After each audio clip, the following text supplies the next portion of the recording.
You're listening to the M.A.V show, episode number 5, Leveling Up.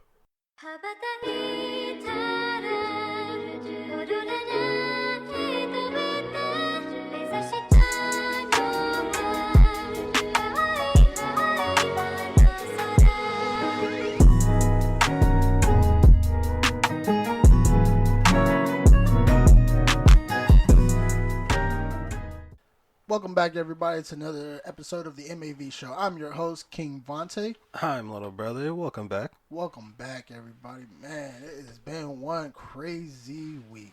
Hey, at least we're getting paid, right? And by paid, I mean census check. Census check. Ooh. Hey, hopefully everybody out there, getting a little bit of money. Not a little bit, because it's, who could do without, the whole extra $1,200 in their pocket? I know I could use it. Hey, man, I'll take it, So what's been going on with you this week? Man, So, I had gotten Final Fantasy last week, and I have been extremely enjoying it. And but you never played the old one. So, even though I haven't played the first one on the PlayStation, I have been thoroughly looking forward to this, ever since they announced that they're going to do a remake of it, just because back then so many people were saying to me that I should go back and play it, and I'm just like, I can't go back 2 generations and play on boxes. Like, I don't care how great it was. Like, I couldn't do it. I couldn't do it at all. And so I was really, really looking forward to this remake for years. And so getting it in my hands, I have been thoroughly enjoying it. And I will be doing a review on it today, later on. Oh, okay. But boxes, that's a little harsh. Final Fantasy 7 for its time Everything was probably on the PlayStation 1. Like, everybody looked like boxes. Like, just boxes stacked on top of boxes. Not like Spiral. Spiral, the Year of the Dragon. Spiral's pretty decent, but looking back on most games, like, even like Tekken 3-ish, like... But I like Tekken 3, even though it kind of looks like boxes. Like, that's the first Tekken that I played. It's the first Tekken I played too, and it was beautiful, but... I'd still go back and play it. I could not, I couldn't hold no interest in it. I couldn't do it. I cannot go back no more than 1 generation on anything, period. That does sound a little bougie of you, but okay. A little bougie. Whatever. How you been this week, little brother? I've been alright. Just been cooped up at home with this whole quarantine thing going on, except going to work, which also kind of sucks. But I can't complain because I know a lot of people can't work right now. That is true. Shout out to everybody out there who's kind of being affected by this. But also, don't lose hope or despair. Do your best. Move around a little bit. Find a hobby, which a lot of people are kind of finding out that they don't have a hobby or any real big interest in their life. And I'm like, you don't like doing nothing? Just sit up in the house and, don't let watching Netflix or Hulu all day be a hobby. That's not a hobby. Be like what this dude on YouTube, his name is Mo Larry. He says if he's able to learn how to play the piano within this whole thing going on and you haven't done nothing, then what does that say about you? Ooh, that's very, very good. And what's crazy is I know just in these last couple of weeks, we've really been starting this podcast. So this is our hobby. This is something that we actually really love and really want to continue doing. And you know what? If it keeps going, even after this whole thing is gone, we're just going to keep it going. Oh, yeah, most definitely. I feel like this is definitely, I want to keep something going for years. And build it to something. And speaking of, what are we getting into today? We are getting into, drum roll please, leveling up. So today how do I want to put this? I've been kind of conversing with a few friends about how to, be a better gamer in a sense. At least by that you mean how to just at least improve on some of the things that you can and can't do. Yes. And so it just because, and I will kind of shine a light on this, little brother. Playing Apex. It's a great in-between game between, when things are kind of coming in and out. I kind of got tired of losing a lot of matches. Of course. Instead of just playing casually, I want to be a player who can kind of come out there and do some damage. I want to start winning more, or at least getting more kills versus losing. Right. And so with this, I kind of started having conversations with different people, and I wanted to see, and also get their opinion about how to be a better gamer in a sense. And by the way, with all this said, we ourselves are not professional gamers. We don't win championships upon championships. We are one of the top ranked players in the United States or in the world or whatever. We often see and play with random people, especially when it comes to Apex or even when playing like games like Final Fantasy, where how you can better strategize something or how you can better yourself just at the game in general. Yeah. So these are just like general tips if you want to become more better of a casual player in sense. Once again, if you're trying to maybe get a few more W's in the bag or even a few more kills, these are kind of those type of recommendations to do. Well, you brought up Apex, so how can you be better at Apex? Or at least all shooters at that. Or even all shooters. So the first thing I kind of really started seeing is learning your video game in depth. And so with the shooting game, um, concerning Apex, one is about like since you can choose different characters and abilities, it's about getting to know everybody to a certain extent. Not necessarily being a master of everybody, but getting a good understanding of what everybody can do and what everybody can kind of bring to a team. You know, And people have made you've seen videos where people say who are the best matchups together or who it all truly. And I've seen a video where someone said all of them can match up together.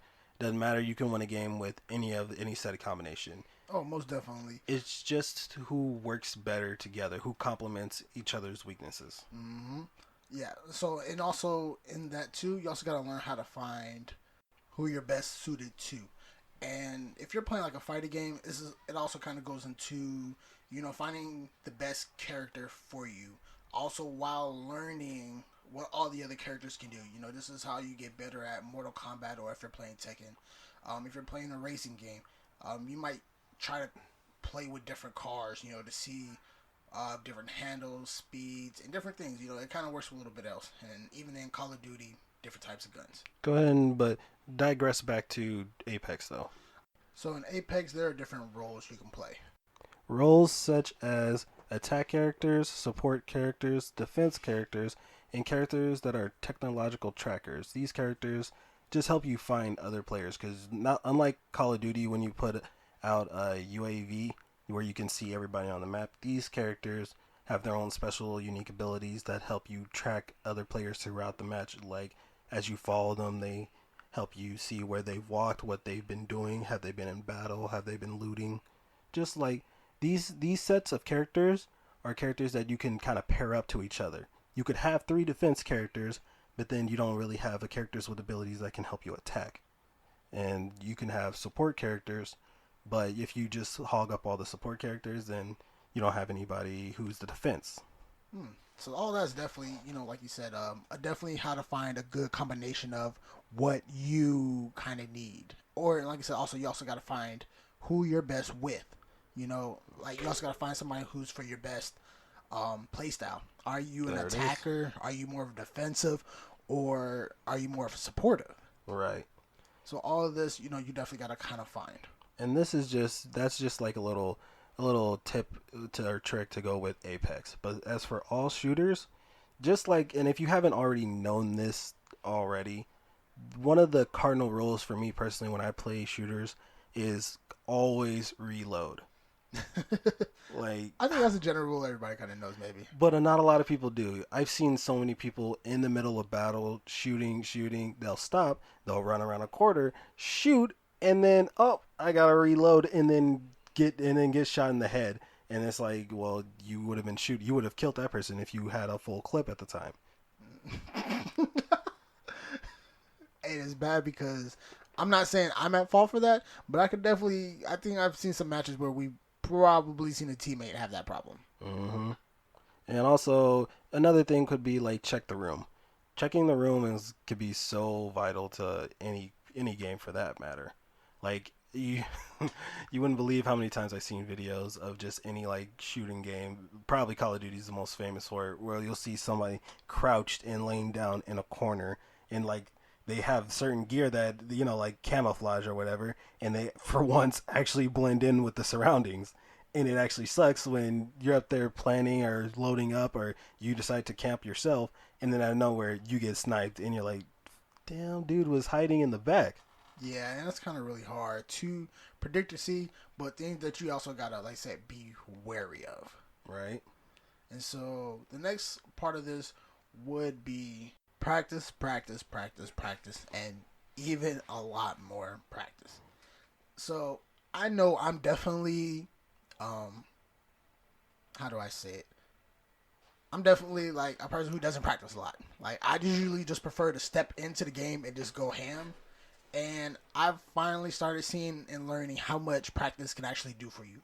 So using Apex again, when you go into like the firing range and learn and see how practicing with different guns, with different scopes, shooting at targets, or even shooting at other players, like if you're joined up with teammates and you're kind of battling each other, definitely helps you more than just jumping into a game and just practicing with randoms. It definitely does help there, because you know how at that point you know how your guns work. You know how to move across the terrain easily, and when you have other people there, which you kind of and this leading into my next point, you get to learn your opponent's movements or predict them per se. You when you're playing against people online, and this doesn't matter for any game, kind of like get a general sense of and how they move. You can do this by like seeing how yourself moves and put yourself in situations where would you go, and then see that other opponent doing that same thing. If you're about to crouch and you say that you would crouch in this situation, that's what the opponent is probably going to do. So do the opposite. Go above whatever object you're crouching at and go take him out. You have the upper hand on them now. If they're going to go left, go straight after them or back off. Take that opportunity to, once again, another tip, learn to retreat. Yeah, so it's all about learning movements and practice. You know, like I said, it's about learning different techniques, different strategies, and like I said, it's all what a lot of people forget to do. It's not what some people don't do. It's what a lot of people forget to do. All the grades do it.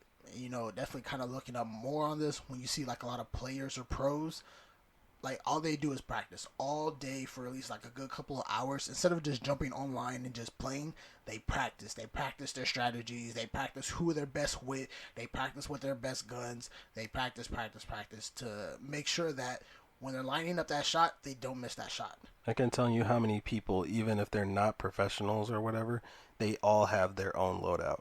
Yeah, everybody has their own loadout of different guns that they love to use. And what you also need to learn to do, even though you might rush to pick up these guns all the time, if you're not accustomed to the recoil, which is probably like the biggest one, to like how much of a gun moves or like moves around, like you're definitely killing yourself off bat. So how can, getting away from the shooter aspect, say if you're a fighting game, what can you do to be better at that? So once again, practice. You definitely need to practice combos. A lot of Mm-hmm. people don't understand. Like you need to practice, 10, 12, 15 head combos. Button mashing can only get you so far. Button mashing won't get you anywhere type of far. So like how I used to play Naruto Shippuden Ultimate Ninja Storm. Mm-hmm. And what I love about that game, like of course you have different jutsus and techniques that you can use, but without learning how to fully utilize a character in their combos where you can keep juggling an opponent in the air, Mm-hmm. you're gonna get taken out pretty quickly. Uh, Especially with somebody who fully knows how to use the character or who has practiced, how to chain together different attacks to combos to was it gripe or Grapple? grapple? Yeah, grapple moves to throw off their opponent. Like that's what you need to learn. Speaking of grapple moves, probably the best, like you would have to practice this. The best grappling technique in a video game that I've ever seen was just Tekken in general. I was about to say Tekken 3, but you can do it wherever the character King is. He has the ultimate grapple move, but you're not going to learn this unless you practice it. But Oh, I know what you're basically, talking he about. has a grapple move that if you do it right, it'll take that whole opponent's health away. He's just a non-stop grapple after grapple, and you're tossing him around, you're jumping up in the air. It's just kind of a non-stop, and I've been told you can break it at certain points, but that's neither here nor there. The point is when you practice something that needs a combo, you're gonna get it every time. And like I said, those are the things that will make or break a win and a loss. Pretty much. Breaking off that combo to where opponent may or may not have to get out of, or being dead on with your last bit a couple rounds in your gun. I was gonna say how How many times have you seen these videos where a pro gamer or even like some average Joe is just getting somebody up into a corner, but because they know the certain uppercuts, slams, or whatever, they have a nonstop chain of just smacking this person into a wall, and then that's just the match because you can't get out of it. You can't get out of it. It's a KO, and it's just, and you're just like going wild for him. But like, not a lot of people see the practice that goes into it, and not a lot of people even think about it. True, like these pro gamers didn't become pro gamers just because they were casually playing overnight. They became pro gamers because they practiced their combos. And now we're gonna transition to you need to practice with players who are better than you. You need to, start playing with people who can actually teach you with something and not always play with people who are either on your level or below you. Because then you're not really learning anything. And so I'm surprised I never really made this connection when like playing with chess. Since I've always kind of played with people who are at my level or not necessarily as good. And I've noticed like I've never really gotten better. I never learn how to do new strategies or how to just move around better. Even if it's something as simple as chess, you can always get better at. Yeah. And so like this is how you need to learn how to play with somebody who can actually teach you what you're not doing, what you're not seeing in a game. Because experience is probably the best teacher. People who have seen battle, people who have done this before, they know what to do. Exactly. And so watching and looking up some videos about some people taught me some things that I could really improve on. So with Apex, I had to learn how to not be aggressive in certain situations until I got better at a few things. So when kind of fighting against three people, I had to learn how to reposition myself. So instead of attacking three people at once and just getting immediately murked, you need to learn how to find the little small one-on-ones first. You need to learn how to kind of hit somebody, then run away, hit somebody, then kind of run away. Or you need to learn how to fight from a higher ground and shoot downwards versus trying to attack people when they got a higher advantage on you and they can easily take you down. Literally, don't fight the uphill battle. Yes, because Or, in other words, learn how to strategically retreat. yes, and so that's also another thing I had to learn.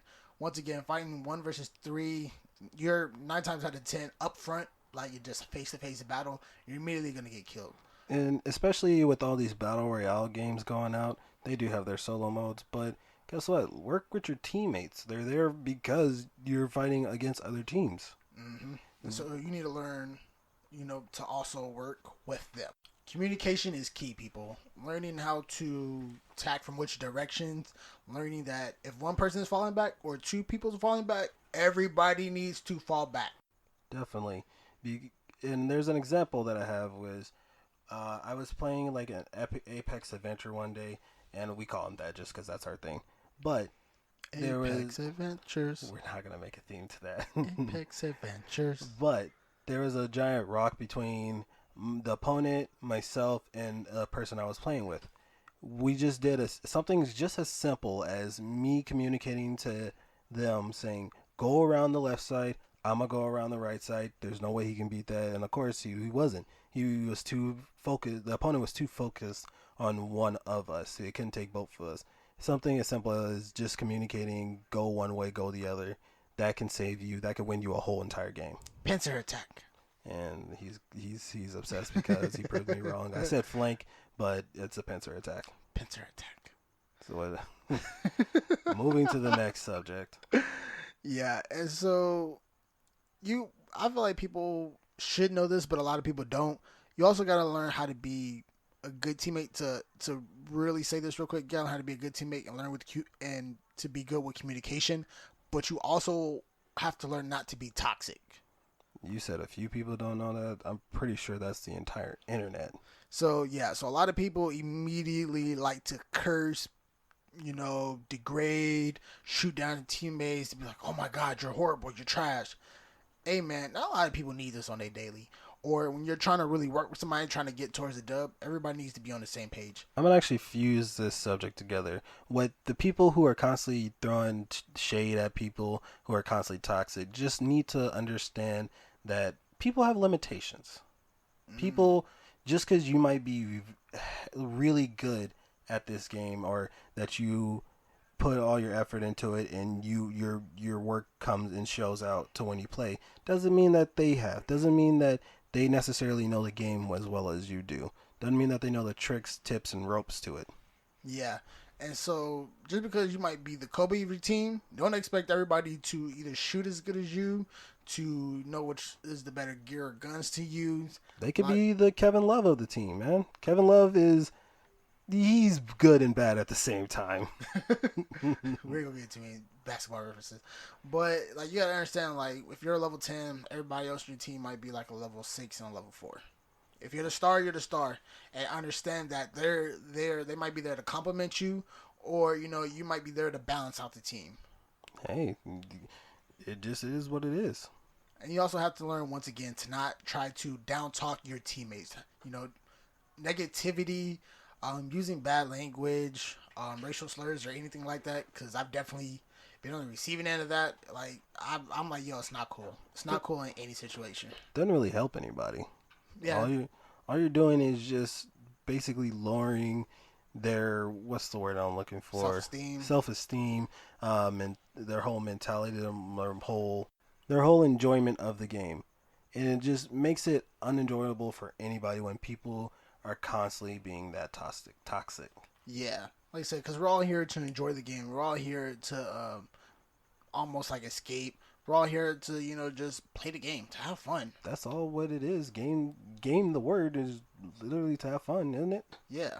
And so just treat people how you want to be treated. Empathy. And just be cool, y'all. Be cool. So now we're gonna go ahead and jump into our recommendations/reviews of the week. And for me, I got Shadow of the Colossus. You know about it? I know about it and kind of it more so. Like I remember from the PlayStation 2 days, and like what it was generally about, but I've never played the game. All right, I've been told it's kind of like a recreation of a game, I guess, or like a remaster. It's a remaster. No.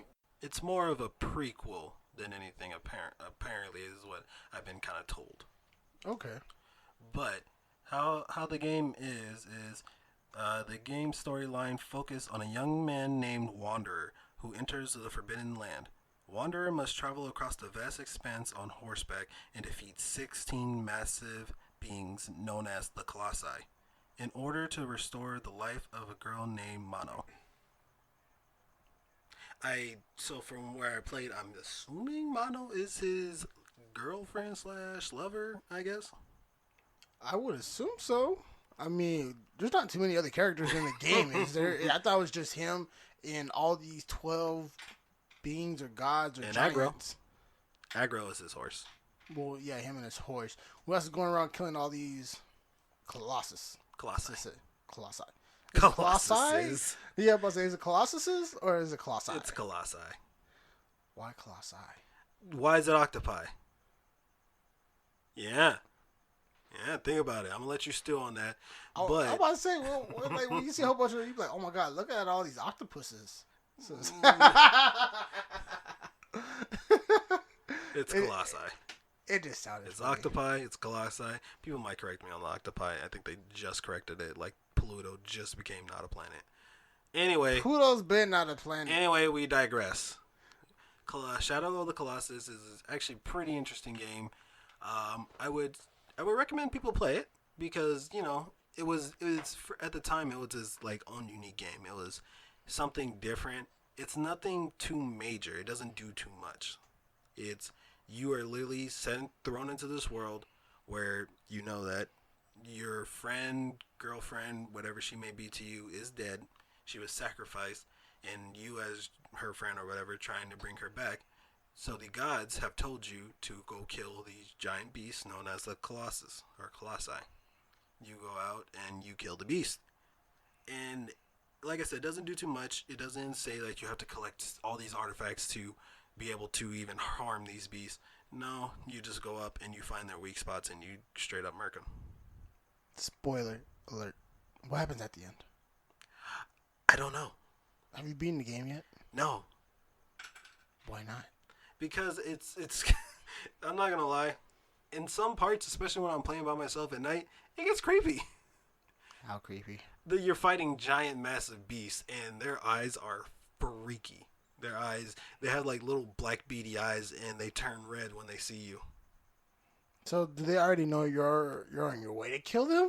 Not necessarily as much as they see somebody is in their territory and who looks aggressive because you're waving around a sword.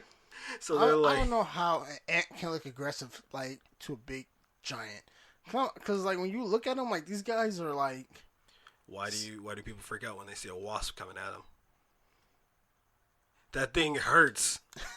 That thing, That's a relatively pretty good analogy, but I'm just saying I'm like wow, because without the weak spots, like the guy just slaps you around in one hit and you're done. Just same with wasps, you just don't like the temporary pain that they can endure, that they can give to you. well, this ant can actually straight up kill them. And I'm Touché. like I said, Touché. for the most part, it doesn't do too much. But at the same time, it doesn't give enough in some areas. By that I mean you're wandering around on the map, but it doesn't give you an exact location where to go. You hold up your sword, and that's like your compass to where to go and where to find them. Because the sword the sun shines down onto your sword, and the reflection points into the direction where you need to go. Shenanigans, lies. Go ahead. But it's really weird, and you can also find treasures throughout the land, but I'm assuming that they don't really mean anything for you. It's just it is what it is. It's you're a person, you get thrown into the world, you fight beast. That's all you've been told. That's all you've been doing so far. And truthfully, I'm surprised I haven't played this game myself because I love the straightforwardness of this. Hey, my wife just died, or girlfriend, whoever. How do I bring it back? I gotta go kill who? How many of them? 16. Bam! I'm ready to go. That's a lot. Never does it even matter. Somebody tells you go kill 16 giant beasts. Just do it. So usually I have a problem with most games making things too complicated or like not giving me enough reason to do something. Like usually if you give me a good enough reason to go do X, Y, and Z over in that town or to kill that person or to collect so-and-so treasure, I have no problem doing it. But most of them don't have that. Okay. And so how simple this game is of how you're just supposed to kind of, hey, you want to bring back your wife? Go kill these guys. Enough said. I guess Say so. less. I guess so. I got you. But for me, it's weird. Because unlike you, I don't want you to do too much. But for this one, I felt like they did too less. Why? Like I said, you're just thrown into, and it's like an open world pretty much. I haven't done it myself because it looks like you can go and chase down the other Colossus. Like you don't have to go hunt them down in any order, but it's like you won't be able to find your way into where they are at because I've traveled the world in some parts and I get lost. I get truly lost. I don't know where to go. I don't know which way is left. I don't know which way is right. And that's what I mean. It gives you this open world, but it gives you a guide saying, go to this one, go to this one, go to this one. What if I want to go to the canyon over there? You could, but I'm not telling you where the Colossus is at in that area. And it's like, but I want to fight somebody else first. It's just a little bit hard if you want to do if you want to do things your own way. I mean, it sounds like they give you the chance and opportunity to do things your own way. They just don't give you enough stability to do things. You know, like they don't give you enough. Maybe like you said, directions. Like a good standpoint on where to go, how, and like you said, how to do things. Because even though like you learn you have to hit them in like in certain spots, it didn't tell you did it. No. Like it just said, "Hey, kill him." I mean, it gives you like a quick hint. It gives you but like the hints are so like quick, like they just pop up words onto the screen and they go away the next second. But you lift up your sword again and it shows you the weak spots, but it doesn't say like because it's also like that's how you attract their attention. You can either like shoot them with your arrows, or just run in front of them, or use a sword to point out their weaknesses, and then come at you and like, well, he's trying to kill me. That's kind of like their big thing. But in the whole world itself, it's just it doesn't hold your hand, but it doesn't give you direction. I mean, I'm definitely looking up the game right now, just so I can kind of like know the really premises of it, and just kind of see the ending of it. Don't Kinda. see. You're gonna I'm don't curious. tell me I'm curious. because I'm curious. I'm actually really 100% if I'm gonna curious. get this ending, I'm gonna get it by myself. The but and but the world itself, like the whole open worldness of it, and like I'm playing the remastered version, so there's more detail, there's more time and effort into it. The world itself is very beautiful. Like I'm not so sure about you, but I can appreciate work that goes into the art of the backgrounds, the art of the trees, the mountains, the grass, and all that. It's very beautiful, very well done. You'll wander into some areas, and no, that's not a pun on his name because his name is Wanderer. But you'll just explore into some of the areas, and they're not a part of the game. They're not where the Colossi are, but they're just little areas that you can just explore. Sometimes they have treasure in them. Sometimes they don't. It's just an extra part of the game, and it's interesting. Did you do anything with the treasure? No, Absolutely nothing. that's what I mean. Like, you're not really doing anything by saying, okay, if I find all the treasures, I get a special sword. At least if this hasn't been pointed out to me that way. So, but that's my recommendation. Is Shadow of the Colossus. It's an old game, but it just got remastered for the PS4, and so far it's pretty fun. Pretty fun. What you got? I'm trying to figure out. Like, I'm trying to read ahead. I'm really curious to see how this ends. And I usually only do this when I don't want to play the game. Like, it seems like a great game, but I just want to know how it ends. Maybe if I know how it ends, I might be more inclined to play it. Why do you want the spoil? That's like saying if, hey, I want to know how Avengers Endgame ends, and then I'll maybe think about watching the movie. Spoiler alert. Nah, I ain't gonna do that to you. I don't know. I mean, yo, it's been almost like a year or two since it's been out. You should have been seeing it. Hey, man, Tony dies. I'm just gonna tell you, Tony dies. Hey, man, saddest death ever. Tony dies, and Captain America retires. What? He did more than retire. That man is He just X'd off the book. I mean, he's not X'd off. He went and grew old. Exactly. That man is dying in that age. I mean, yeah. But I'm like, gosh, man, the way Tony died, I'm just like, ugh. Stop. We're getting off into a tangent. What do you got next? All right, yo. So, oh my gosh, once again, I've been waiting to play this game since like last week. I've been playing it, and I'm fairly close to the end. Fairly. Not really. I'm telling you right now, you're not. And surprisingly, the person who has never played the game but knows so much about it is trying to tell me where I'm at in the game. I don't care. I promise you, I wouldn't be pushing this so much because I know you got so much adventure. That's like me telling you that you're playing Final Fantasy X and you got 2 Xanarkand and you're saying, "Oh, I'm almost done with the game." You're not. You're not. You're not. But you're probably like 80% of the way done. You're not 80% all the way You're done. 80%. If No, you're taking no. out all of the side stuff, yes. Yeah, in Final Fantasy X, you're probably 80%. I'm telling you, and with the game you're about to say, you're not 80% done with the Final game. Fantasy VII Remake, people. And I am having the time of my life playing this game. Given the fact that there's some up and downs about it. But, yo, for the most part, I am definitely 100% enjoying my time.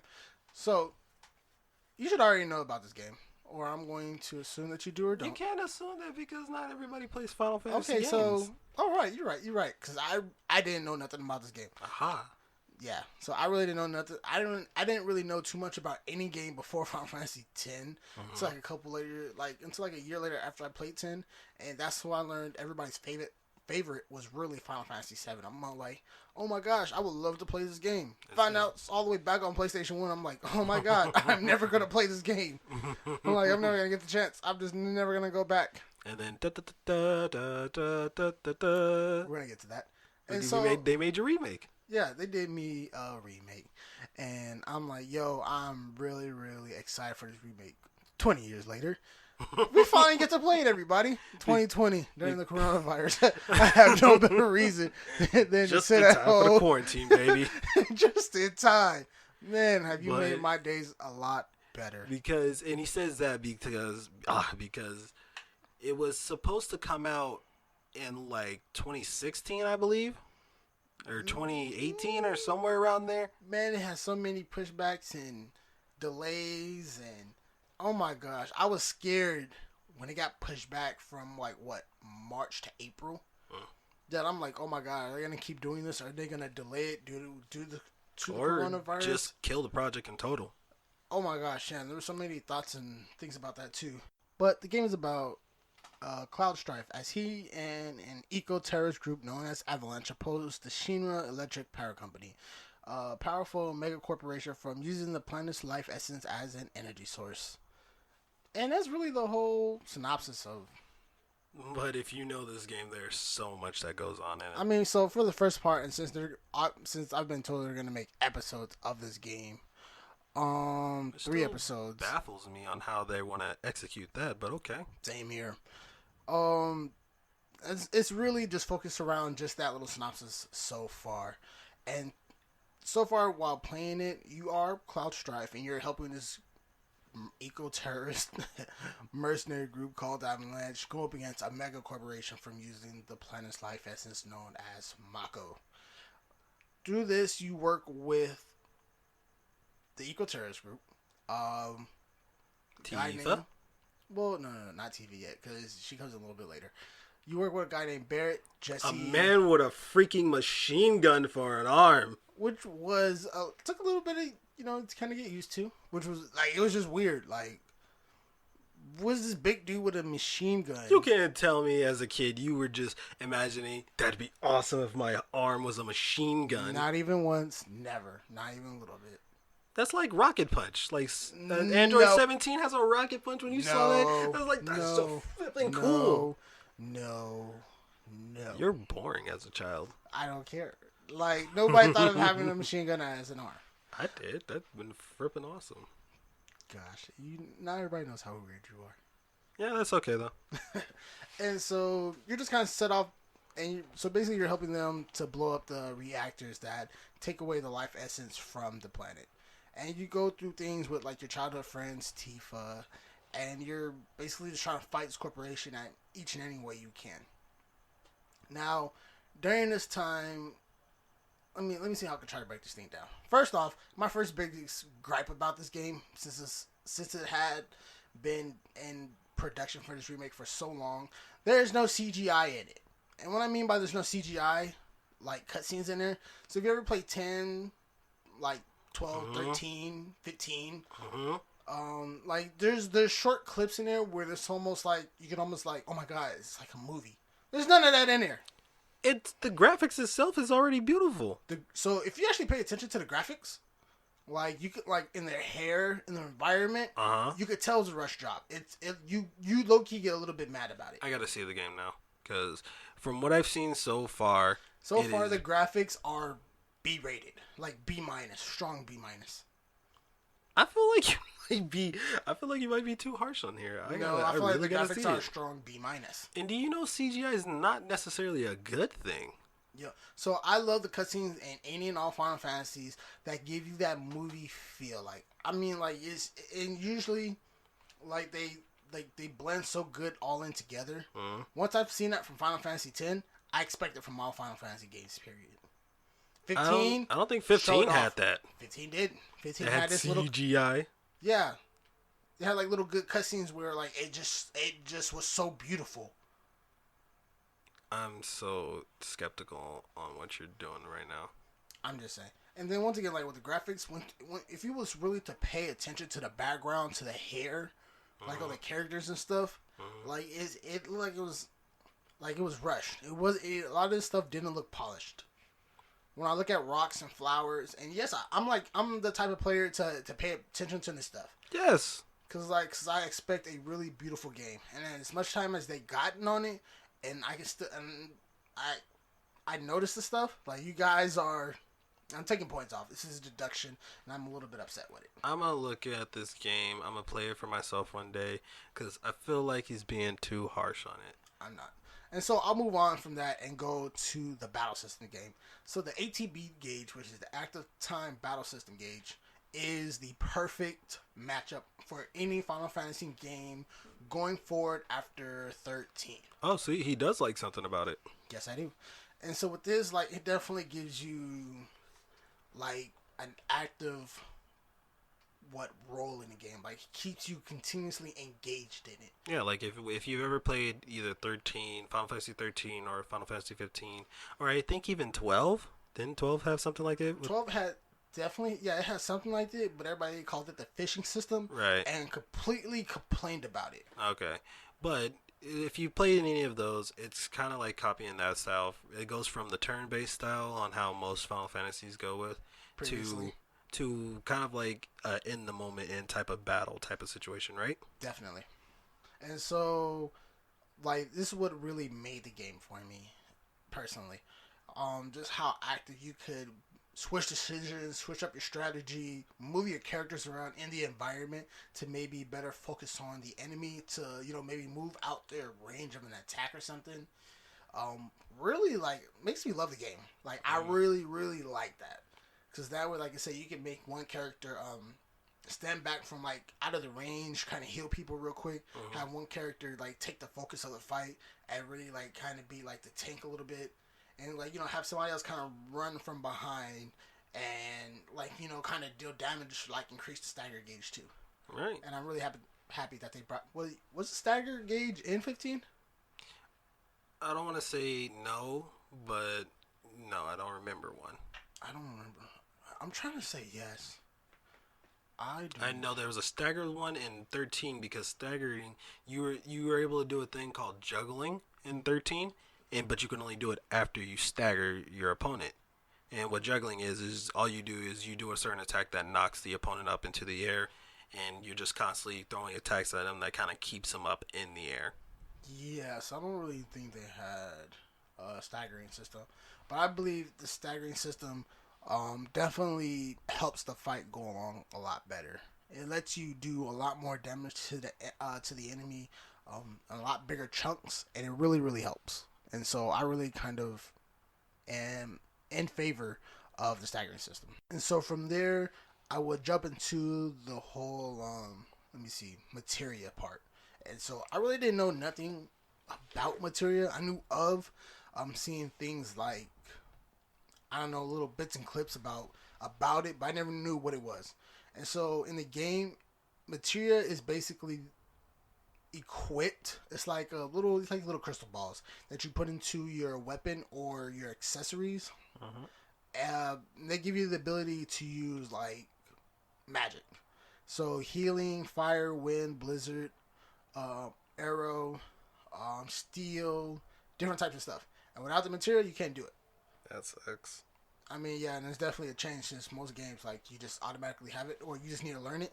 Well, at least in Final Fantasy 15, they actually went a route that I didn't like. Magic was items. Instead of you being able to learn the techniques and all, you had to first get items to make magic. You had to, and it was only lightning, wind, or like lightning, fire, and ice. Those are your only. Wasn't wind in there? No. Oh, wow. It was only the I three. forgot you did have to make it. I was totally against that. Yeah, it was probably like one of the downsides to 15, but I guess it still worked. It was one of the ways on how I was able to beat the boss at the time that I wasn't supposed to beat. I mixed like an electric poison type, which was really cool because you can incorporate elements into your magic. Or So ailments. so you can have poison fire, poison ice, poison lightning. That came in clutch for me because I beat a boss where my level was at the time I wasn't supposed to be able to beat yet. And so, also with the materia part, you also got to level them up. And so, it's like, yeah. You gotta level up the item to do a certain thing. Yeah, so, like, if you have fire equipped, you have to level up to for it to go from fire to fire to fire gun. Now, you can use all three levels, but it takes a while for you to level up. Like, you have to stay equipped. But once you have it leveled up, anybody can use it. Like, you can switch material around. Okay. And so, or you can have, like, 3 different people or 4 different people all use fire at the same time. I guess that's cool. So, yeah. So, you also kind of got to play around to who you want to use magic, to who you want to have, like I said, to kind of be your tank, to kind of be the person who's kind of away from the battle, to kind of maybe play healer a little bit too. I just noticed on how every Final Fantasy has its own different way for people who can use magic, who can't use magic, or who can use it better than others. Definitely so. And it's Like, definitely like that into 7 Remake too. so since for the 7 remake, it sounds like anybody can use it, but it's like certain levels and who you want to be better at it. Yes and no, because everybody can equip the different weapon to where anybody can like be really boss, and I'm using magic. Mm. So, but once again, there's always that one person who might be the top tier in it. Okay. So, Like in 13, everybody had like what Lightning was a medic, the other dude was like a certain class and all that. Lightning was the one who got up the stagger gauge quickest. Lightning could do it all. She was like your all around player because I had her as my medic and she was the best one. Vanille would have been your best. Mm, She was the best. Her or that Hope. yeah, her Hope and Lightning were probably like my best, but I kept Lightning because I could easily switch to medic with her, but I could also switch back to attack with her. So she was my all around like just go do it all character. Yeah, my usually go to was like Lightning, Fang, and Vanille. Those are like the top two killers. But yeah, you're able to switch down material. Some are better than the others. It's really all good. I was gonna switch around weapons because I thought Cloud was gonna stay with the Buster Sword throughout the whole entire game, and he actually does get to switch up his sword, which I was very happy to see. Yeah. And it's weird because I first I thought he would kind of keep that Buster Sword too because I don't know the exact like correlation to it, but one of the other Final Fantasy characters from a different game gave him that sword, or I believe it was the dude from Final Fantasy 8, whose name is Skrull. I think his friend, who was also friends with Cloud, gave him the sword or something like that. I do not know because I really don't know nothing from 10 and down, but I will check that out. Getting more into the game. I'm about close to 38 to 40 hours into it. So most times, most people say they beat it around 44 hours. You're not done with the game. I promise you, you're not. Most people say. But I also take a lot of time to kind of play with the game, doing a lot of side missions.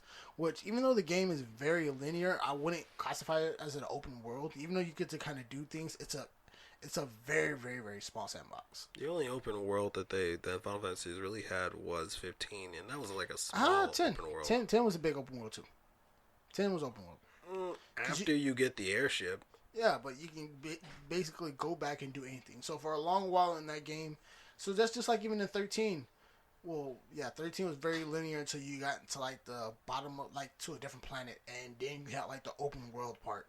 So from there, with Final Fantasy 7 Remake, you're allowed to go to different spots, even though like the world isn't that big. Like, and it's like once again, it's very, very linear. Like, you don't really get to move around too much because you're basically kind of jumping back between sectors in a sense. Basically, like, really small towns. And then, like, you're really only fighting in between those towns. And so, yeah, like, there's really not a lot of places you can really travel to. And that's the only part, since playing other Final Fantasy games, this might be a big gripe, especially playing 15 on, you could basically go anywhere everywhere at one time, and you just learn how it's just not smart to go up against this enemy right now because this enemy will one shot you. But yeah, like, and so, but it definitely kind of scales to you a bit much. It definitely scales no, I wouldn't say it scales to you because if you don't walk around and do other quests, you go up against certain enemies, you will just get swiped like easily. Like, it's just because you don't have, like, you're not just doing enough damage to them to where you can't keep up with them. Or you're not probably have, like, the best healing spells to heal yourself to keep up with them. Okay. So, overall, put it like this. So, is that pretty much what you got so far? Side quests are good. Side quests, if you like side quests, it's really, once again, linear. There's nothing too special there. It's good for EXP. But other than that, the game is, like, I'm really giving you guys, this game so far, I would say an 8 out of 10. A strong 8 out of 10. I definitely recommend it. It's worth going back and playing it if you played it as a kid and you want to see it again. As a first time person, like, hearing so much about it and then being able to go back and play it, even though I haven't completed it yet, I'm still gonna give it a solid 8 out of 10. Unless something at the end makes me mad or makes me extremely happy to where the score can either go up or down, but so far it's a solid game. You're gonna like it afterwards. I promise you, you will. Oh my god. For me, Shadow of the Colossus, right now, kind of just gets a 6 out of 10. Ooh, that's a 6.5. It's cool, but at the same time, I feel for the Colossi because you're really killing them just to bring back one soul. So what purpose do they have though? Being alive, just being alive. So how many? So do you feel like that towards any and everybody in video games that you kill? No. Okay, then where's this feeling? No, then where's this feeling coming from? They weren't doing anything but minding their own business. Care. I don't care. They were living their lives. I don't care. Where's this feeling coming from? The fact that don't get sympathetic for no reason. The fact that they're just innocent beasts is like the second one. The second Colossi that you kill is probably the saddest because he's a 4-legged creature and he reminds me of a dog. He reminds me of that dog that you put down just because he was ugly. Who? I don't know. It just reminds me of a dog that you have to put down. What dog have I ever put down? No, I'm just saying in general. Oh. Yeah. I feel like you're putting too much emotion. 6 out of 6.5. All right, it's a sad game. All right, kind of creepy in the end. I can feel it. All right, guys, we're gonna go ahead and wrap up this episode. Thank you for tuning in. Thank you very much. So, before we get out of here, guys, we are finally on multiple podcasts right now. Multiple listening sites, shall I say, not multiple podcasts, but you can now listen to us at Anchor, Spotify, Google Podcasts, the big one, Apple Podcasts. We're finally on Apple Podcasts, King Vontae. All right, let's go. We are also on Radio Public, Breaker, and we're on a few more podcast listening sites. You could go ahead and whatever you listen to podcasts at, we're hopefully on there. I mean, yeah, like I said, Little Brother's been definitely putting all the work, getting it everywhere. So, shout out to Little Brother. Also, another shout out to Homeboy Roque for definitely giving me feedback. Shout out to the brother Jerry for letting us record at his house. Definitely appreciate it, man. Thank you, Papa Bear. Thank you. And if you guys want to, get at us, shoot comments, questions, concerns, or anything else, feedback on the podcast, you can hit us up at MAVREAKS@gmail.com, Mavericks. Or you can hit us up at BBEMAV2020@gmail.com. That's BBEMAV2020@gmail.com. All right, guys. We'll see you next week. Peace.